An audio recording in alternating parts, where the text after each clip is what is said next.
মধ্যপ্রাচ্যে যুক্তরাষ্ট্র, ইসরায়েল ও ইরানকে কেন্দ্র করে চলমান সংঘাত দিন দিন আরও বিস্তৃত ও ভয়াবহ হয়ে উঠছে।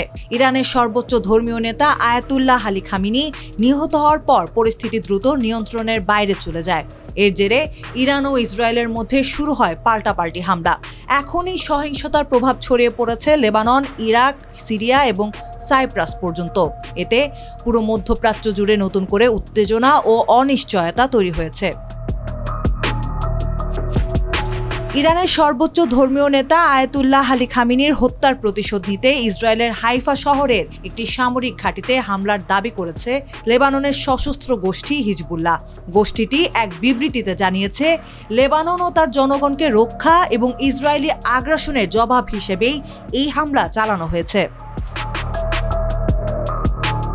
এতে আরও বলা হয়েছে, গত 15 মাস ধরে ইসরায়েল যে আগ্রাসন চালিয়ে আসছে তা বিনা চ্যালেঞ্জে চলতে পারে না।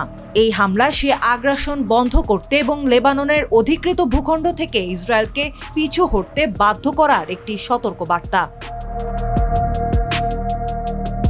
এদিকে হিজবুল্লাহর রকেট হামলার জবাবে 2 মার্চ লেবাননের রাজধানী বৈরুত সহ বিভিন্ন এলাকায় হিজবুল্লাহর লক্ষ্যবস্তুতে বিমান হামলা চালায় ইসরায়েলি সামরিক বাহিনী। রয়টার্স ও আল জাজিরার প্রতিবেদনে বলা হয়েছে, বৈরুতের দক্ষিণ শহরতলি দাহিয়েহ এলাকায় একের পর এক শক্তিশালী বিস্ফোরণের শব্দ শোনা গেছে। এই এলাকাটি হিজবুল্লাহর অন্যতম প্রধান ঘাঁটি হিসেবে পরিচিত।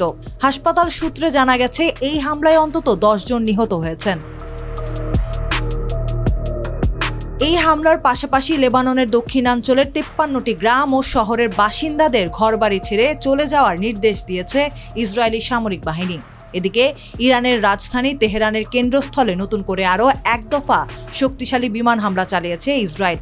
2 মার্চ ভোরে এই হামলার কথা নিশ্চিত করেছে ইসরায়েলি সামরিক বাহিনী IDF।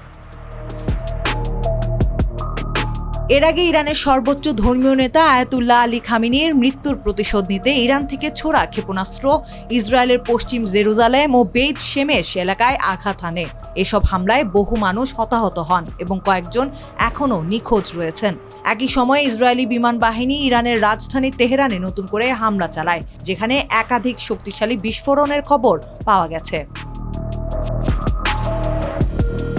এদিকে ইরানের দক্ষিণাঞ্চলীয় হরমোজগান প্রদেশের মিনাপ শহরের একটি প্রাথমিক বালিকা বিদ্যালয়ে যুক্তরাষ্ট্র ও ইসরায়েলি হামলায় নিহতের সংখ্যা বেড়ে 180 জনে দাঁড়িয়েছে। নিহতদের সবাই শিশু।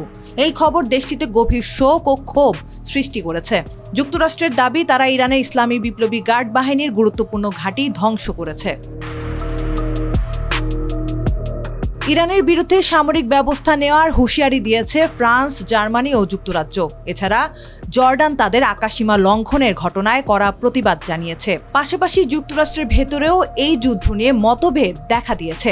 তবে ইরানের বিরুদ্ধে যুক্তরাষ্ট্র ইসরায়েলের যৌথ সামরিক অভিযানে অংশ নেওয়ার কোনো পরিকল্পনা অস্ট্রেলিয়ার নেই বলে জানিয়েছেন দেশটির পররাষ্ট্রমন্ত্রী পেনি ওং।